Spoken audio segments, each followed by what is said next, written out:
Years ago, many years ago, in fact, 1972, I was sitting at my desk at about 4:30 in the morning at the headquarters of the Commander-in-Chief of the United States Pacific Fleet, arranging the information that had come in over the last 24 hours into a logical order so that we could prepare a briefing for the Admiral and his staff, which would take place later that morning. Among the papers I found on my desk was a document entitled Operation Majority, and it was not the entire paperwork involving this operation, but was merely a synopsis of the operation and projects contained under it. One of these projects was called Project Red Light. The purpose, according to this document, was to back-engineer captured extraterrestrial technology for adaptation into the United States space program. Now, I have since come to believe that the extraterrestrial portion of all of this is nonsense, but that the technology is real. I believe that many of us were shown these documents over the years so that later we would talk about it. I mean, how can you keep the existence of extraterrestrials, if they were real, a secret? And how could anyone keep quiet knowing that they had seen documentation, official government documents labeled top secret, that expressed that these extraterrestrials were real and had visited this earth? I wanted to know just how true all of this was, and I began a program of research to find out if extraterrestrials were real. The first thing I did was collect every bit of documentation that I could find, both from the Freedom of Information Act, from the research of others, from books that had been printed on the subject of UFOs, and of course through my network of friends in the intelligence community. What I discovered was amazing. What I discovered, ladies and gentlemen, is that there has been a plan in existence since about 1917, and probably before that, to create an artificial extraterrestrial threat to this earth in order to create a one-world totalitarian socialist government.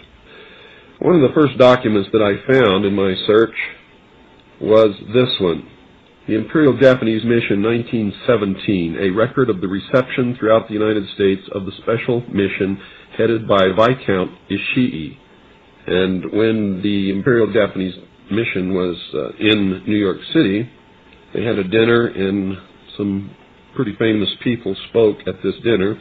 One of them was John Dewey. John Dewey is the father of our failing, disastrous public education system. Here's what he said. Listen very carefully.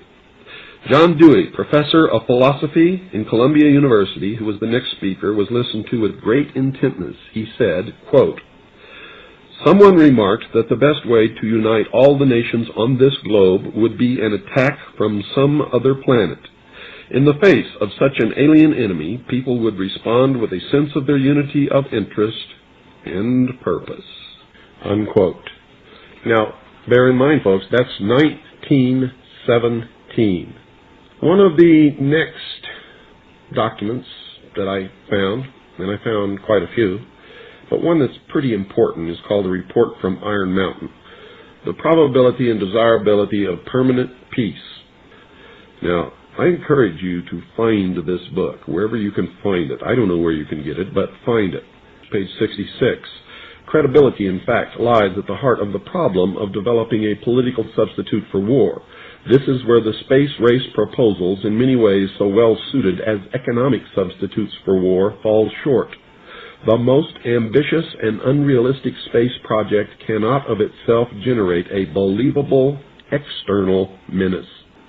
It has been hotly argued that such a menace would offer the last best hope of peace, etc., by uniting mankind against the danger of destruction by creatures from other planets or from outer space.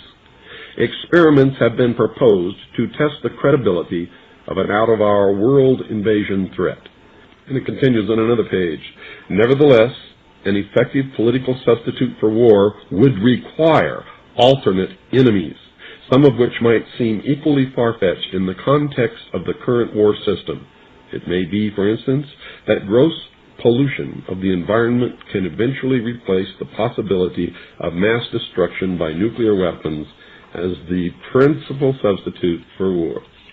Are you beginning to get the message, folks? Poisoning of the air and of the principal sources of food and water supply is already well advanced, and at first glance would seem promising in this respect. It constitutes a threat that can be dealt with only through social organization and political power. But from present indications, it will be a generation to a generation and a half before environmental pollution, however severe, will be sufficiently menacing on a global scale to offer a possible basis for a solution.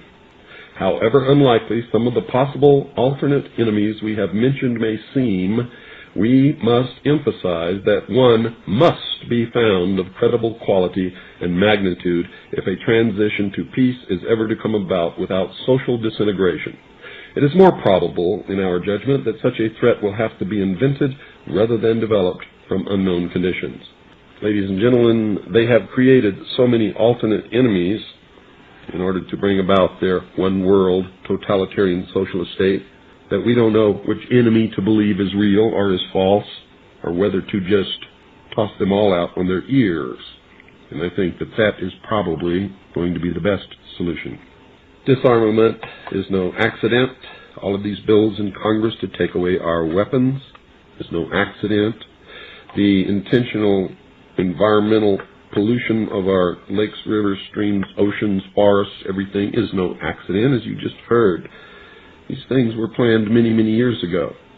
All the bombardment of the public with movies about flying saucers in the 50s, right after the United Nations Treaty was signed and the UN Participation Act was pushed through Congress, and all of the incidents since that have convinced the majority of the American people that flying saucers are real and extraterrestrials exist, and that flying saucers are from an extraterrestrial origin. This is being promulgated in many ways, by television commercials, in the movies, in the newspapers, by creating incidents either real or imagined. I believe, because of my research, and because of the extensive documentation that I've found and that is in my book, that this whole scenario has been created to give us an artificial alien threat from outer space. During the Reagan administration, he made 6 speeches, specifically talked about a threat from outer space by some other species from some other planet. 6, ladies and gentlemen. Why would the president repeat the same thing 6 times, tagged on to the ends of speeches by him? The speechwriters did not put that in the speech. Ronald Reagan added it himself. Perhaps we need some outside universal threat. I occasionally think how quickly our differences worldwide would vanish if we were facing an alien threat from outside this world. This was a powerful suggestion to implant into the minds of the people of the world that there really is a threat from some other species, from some other planet to this earth. Now, you people out there have been ignoring the UFO phenomenon for too long. It has all the earmarks of the most successful, most sophisticated mind control operation in the history of the world, and you are ignoring it. What better way to implement a plan to bring about a one-world government than to create the possibility in the minds of the people of the world that we are being threatened from some other species, from some other planet, and do it in a way that if anybody questions it or challenged it or wants to talk about it publicly, that they are ridiculed. And the ultimate goal is to make the earth look very small, to present the people of the world with an external threat to this earth, a superior race from some other planet, vastly superior to us in intellect, philosophy, and technology, in order to cause the dissolution of nation-states, the dissolution of all existing religions, and the formation of the world totalitarian socialist government